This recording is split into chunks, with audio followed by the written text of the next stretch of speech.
Have you ever noticed how your dog goes bonkers for one particular toy, but then like totally ignores others? Yeah. Well, I was doing some reading about how dogs see the world. Right. And it turns out their vision could be the reason. Interesting. So let's dive in and talk about canine color vision. Okay. Sounds good. I think a lot of people think that dogs see in black and white.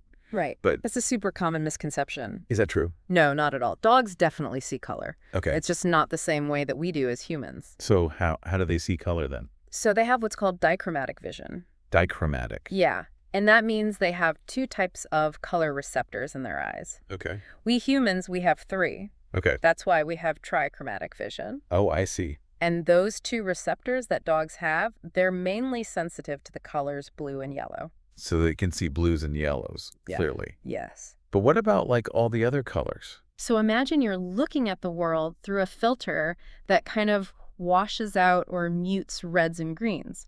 So those colors would appear more like shades of gray or brown to your dog. Huh. So like if I have a bright red ball, Yes, my dog might just see it as like a dark blob. that's exactly right. Okay, so that makes a lot more sense now. Yeah, But I do have another question. sure. Wouldn't only being able to see a few colors Yeah. make it harder for dogs to get around? That's a great question, but this is where their other senses and visual strengths really come into play because their dichromatic vision is actually thought to be an advantage for them when they're hunting in low light, especially like dawn or dusk. Interesting. Yeah, it helps them pick out camouflaged prey against the background of like blues and greens in the forest. Oh, wow. So it's like an evolutionary thing Exactly. to help them hunt better. Yeah. That's really cool. What about night vision? Yeah. Like my dog can spot a shadow moving from what seems like a mile away. Right. Well, you're not wrong. Really? Dogs have way more rod cells in their eyes than we do. Rod cells. And those are what allow them to detect light and movement. Oh. So yeah, they can see really well in low light. So that's how they're such good night owls. Exactly.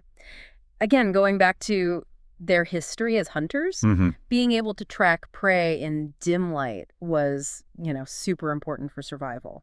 Okay, so we know they have incredible night vision. Yeah. But what about motion detection? Well, their rod cells, they're not only great for low light, Uh-huh. they're also super sensitive to any changes in light patterns.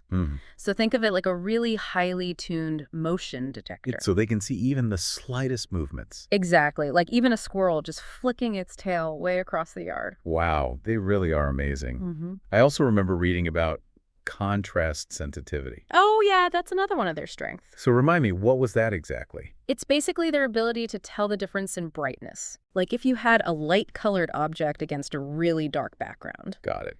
they could still make out the shape even if the colors look kind of dull to them. So all of that combined helps them to understand the world around them. Yes, exactly. Even if they can't see all the colors. Right. So to recap, dogs don't just see black and white. No. They see this world of blues, yellows, and then grays. And to top it all off, they have amazing night vision, Yes. super motion detection, and are great at seeing contrast. That's right. It's incredible how they've adapted. It really makes you think, how can we use this information Yeah, to create spaces that are more visually appealing to dogs? totally. Like we could design toys, parks, even training tools catered to their vision. It's like we have to meet them halfway Exactly. It's all about understanding how they see the world. and then using that knowledge to improve their lives. Exactly. I love that. So to all our listeners out there, next time you're with your dog, I want you to think about what we've talked about. Pay attention to how they react to different colored stuff. And when you're thinking about getting a new toy or setting up a space for them, keep their vision in mind. Because even small changes could make a big difference. Absolutely. And that brings up another thought. Oh. What if we designed a dog park specifically for how dogs see? Interesting. Like, how could we use color and light and contrast Right. to make it the ultimate dog-friendly space? Yeah, something to think about. Definitely. Yeah.